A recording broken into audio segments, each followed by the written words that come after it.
amo ang word, the word dimension. No? Na sa church na ginapatukod ni Lord, napakahalaga sa word.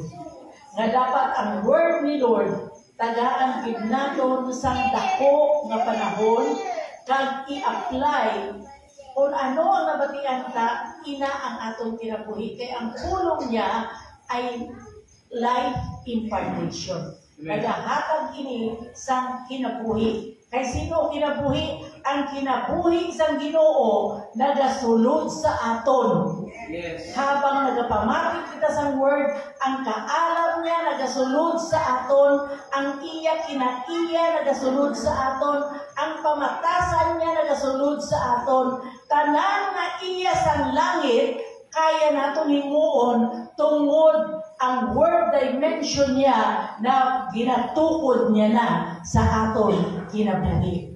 Amo na mahalaga nga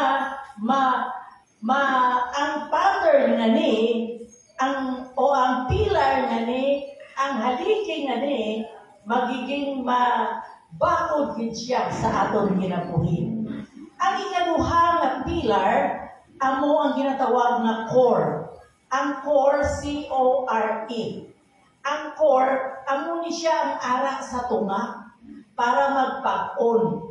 Ang core, kung sa mangga na, kung sa liso, at kung naga-cover sa itong kinakaliso, amo na ang core na ginaprotektuhan niya din at itong may ara sa life. Amo na siya ang core. Nagaprotektar mo sa apple pa sinikite, inang pinakatunga niya, amo gid na ang core. So, ang ikaduha nga pilar o ang ikaduha nga poste, amo ang ginatawag na core. Nga gusto ni Lord makilala nato ng atong kaugalingon karon nga aga kung kita ba core ba kita. So para mabalaan naton kung ano ini ang core, number 1 nagasiling, they are a company of people who carry the dimension of the life of Christ entrusted to the church to reveal it on the earth. Sila ang katilimbang sa mga tao na ginadala nila ang spirit dimension, pag-isip ka spirit, sukatan. Ang sukatan sa kinabuhi ni Christ. Ang dimension niya sa kinabuhi ni Christ na iya intugyan sa church. Kag ini nga life ni Christ, kita ang magapahayag sini.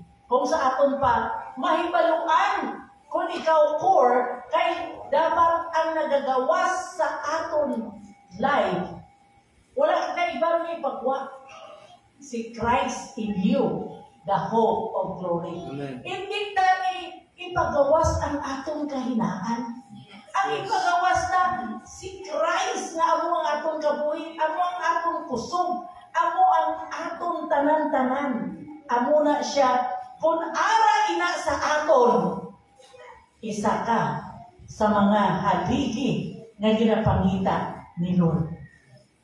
Ang ikaduha, a core is a company of the people who carry the manifestation of the pattern that is in the set man or father of the house. Kung ano ang ginadala sa amay o sa ginadala sa pastor, amo man na ang ginadala ta.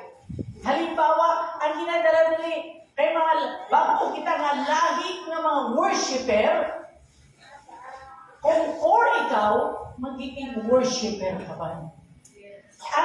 Ang ginadala na spirit, amo ang righteousness, peace, joy with the Holy Ghost, dapat ina. Amo nang ginamanifest naton. Ang life ni Christ, amo nang ginamanifest, amo nang ginapakita naton. Amo nang ginakinabuhi naton. It's no longer hindi na ako ang nagakabuhi, kundi si Kristo na nga ara sa akon. Amo ina. Si Lord Jesus, balaan niya kung ano sulod naton. Si Pablo galing na sila nga, God is working within us both to will and to do good pleasure.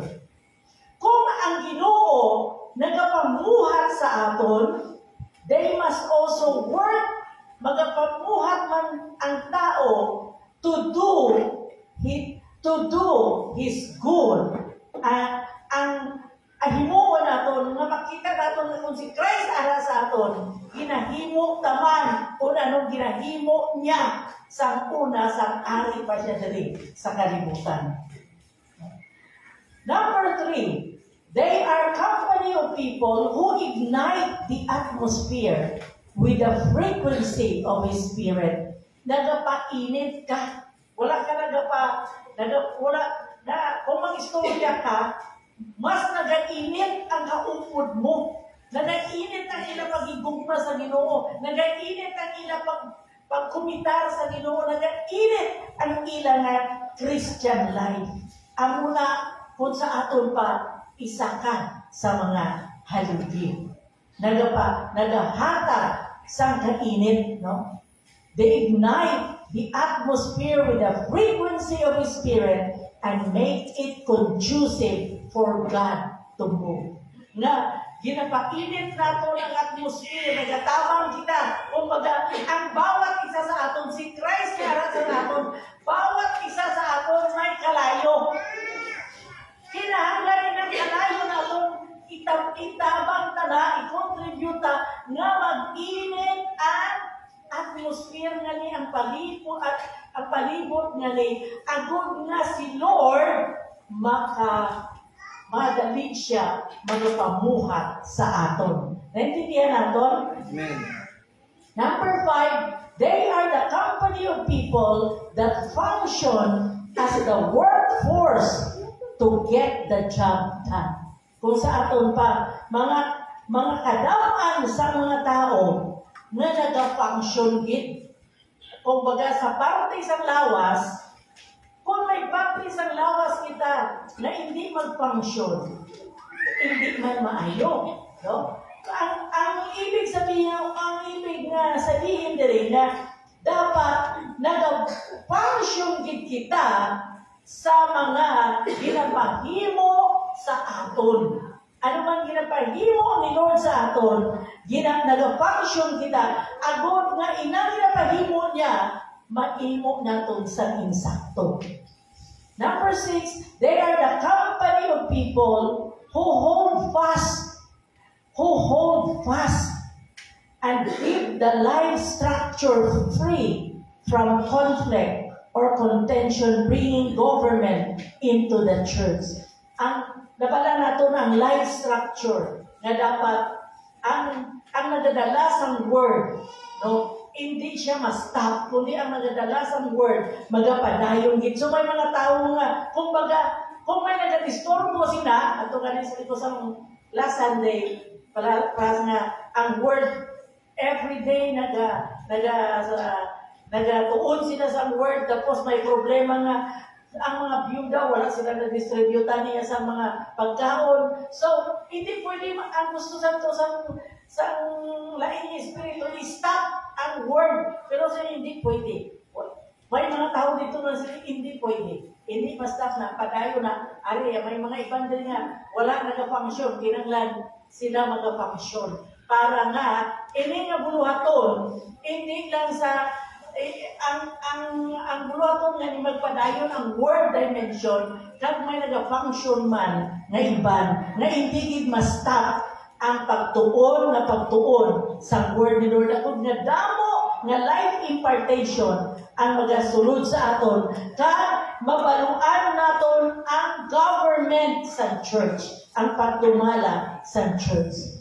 They are company of people, number 7, who synergizes as one and are related to add strength to the people.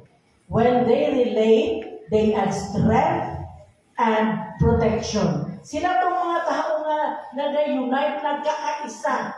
No? Ang